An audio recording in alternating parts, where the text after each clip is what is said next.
What's happening, guys? My name is Anthony, and in today's video we're going to be doing another league racing video. This is MRL Season 5 Round 2 at Zanvoort, and you may have noticed that this video is starting a little bit different than all of my other league racing videos. We're not starting in the pits and then doing a banker lap. We're already on a lap. So what's going on here?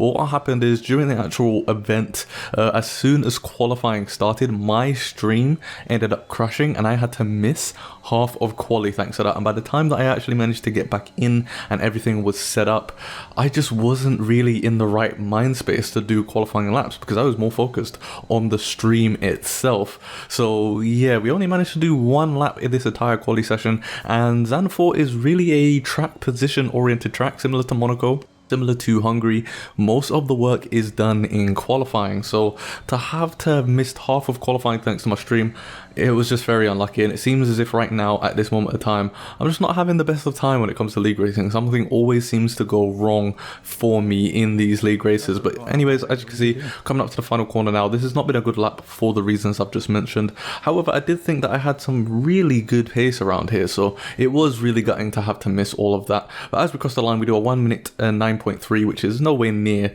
the times that I would expect to be doing in a normal qualifying, and as you can see, we're in 14th place here. So as we do the race strategy, I'm actually doing a mediums to softs, which is kind of crazy to think that you can actually do mediums to softs on this year's game for Zanvoort, because I'm pretty sure on the previous one it was only a hard to soft or a soft to hard that you could do. But as you can see, lights out and away we go. And as we come up to the first corner here, it was just such a rookie mistake, honestly. I said in the stream that there was nothing that I could do, but watching it back, you can clearly see that that was my fault.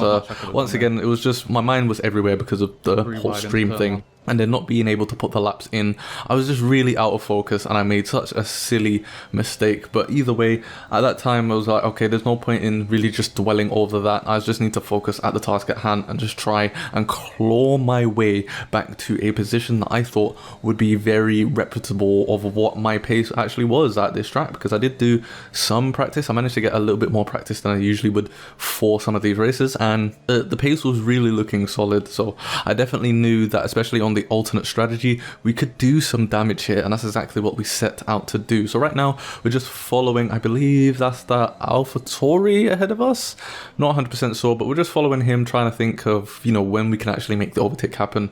Obviously with DRS coming in a couple of laps, he's not really got any DRS on anyone ahead, so it's going to be a very easy move if we could just stick with him for the next couple of laps. And as we're finishing off the first lap now, I just want to try and save a lot of my ERS for this first stint, mainly because the second stint is really going to be where I need to make most of these overtakes happen. So as we move on to lap 4 now, you can see that we are still following the AlphaTauri. However, we've done quite a lot in these past couple of laps, because you may have noticed we've caught up to the main train outside of the top 10 when it comes to this race. And as you can see, the AlphaTauri, he ends up spinning, and that is just simply due to the fact that he was being too aggressive with either his throttle control or with his steering inputs, because at the beginning of the race, obviously the car is a lot more heavier at this point, and it's so much easier to lose grip on those harder compound of tires during this stage of the race. And you're actually going to notice that on this first stint, especially the medium tire runners, you'll notice that a lot of them end up spinning, and that is just simply because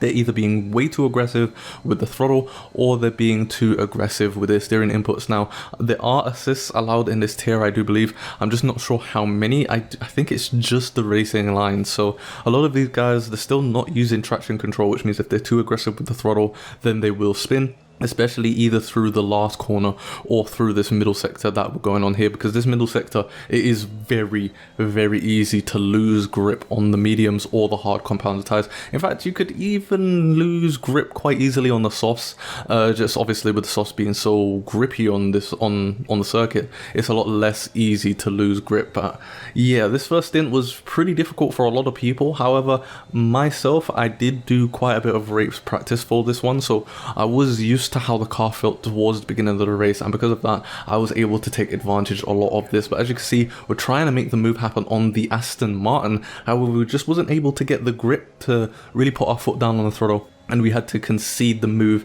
to the Aston Martin. But you'll see now, coming through to the second sector, as I was talking about just now, he just ends up losing it. He goes on the curb, he wasn't actually turning enough on the steering wheel, and he ended up going on the curb, and because of that, he wasn't able to put his foot on the throttle down, and because he did, he ended up spinning quite easily. And luckily for us, we didn't actually do that on the first lap, because you may have noticed that we went super wide on that first lap. But moving on to lap 10 now, still trying to just follow this DRS train, and you'll notice there's a Haas in front of us. He ends up spinning at sector 2 as well. You can see he just lost traction, and it really is that easy. If you've ever raced at Zanvoort, I don't know if you guys are playing the game.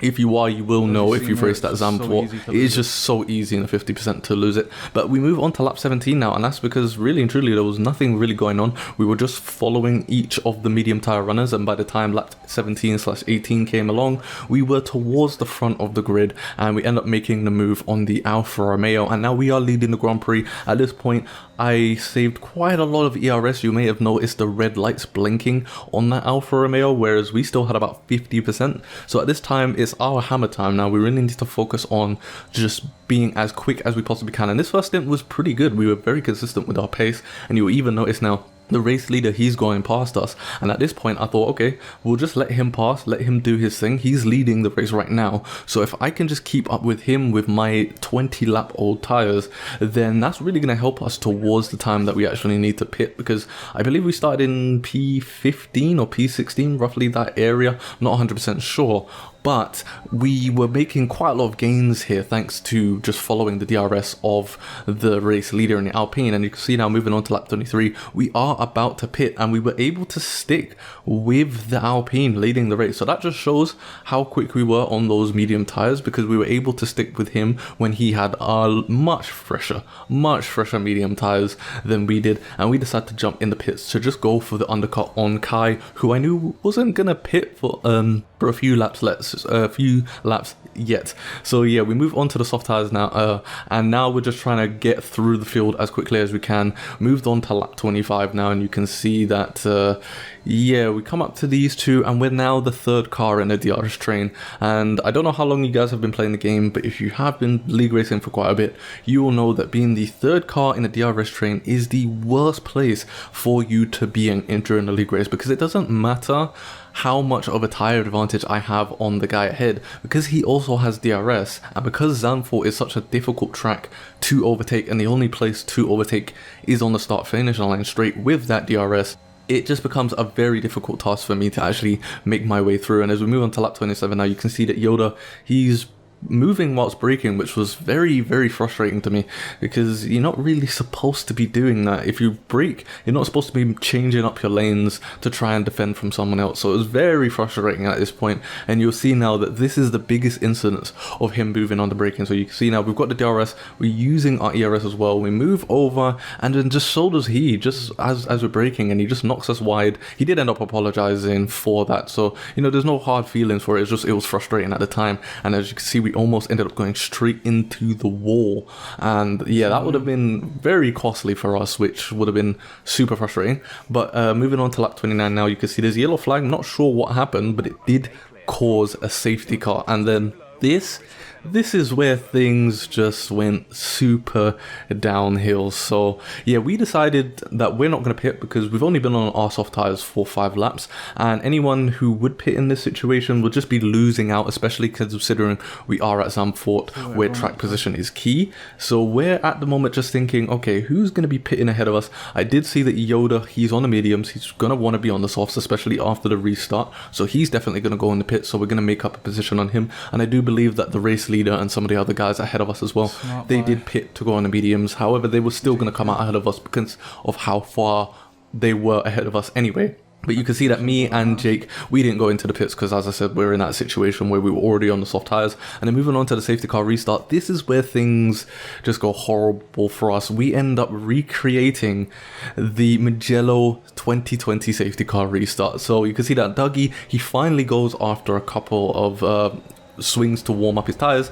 and then I don't know what ended up happening here. I think the AlphaTauri ended up slowing down, and then that caused the Haas to have to swing out, and that just caused a chain reaction, and we caused a recreation of Mugello 2020, the safety car restart. And at this point now, it was pretty much over for me. I had to go and change my wing. We were just given an unfair 5 seconds, which wouldn't have been removed because we would have served it in the pits and then there would have been a safety car. So because of that, I decided to simply just retire. There was nothing that we could do. I wasn't going to be able to score points from that position. So it was very frustrating to have to go through that, especially considering the ending of it wasn't my fault. However, I feel as if we didn't have that incident with the stream crashing towards the beginning of the session, that we would have had enough laps to really put in some decent times, which means we would have started in a completely different position, and that would have allowed us to really just avoid that situation, I feel, because we would have been towards the front instead of necessarily being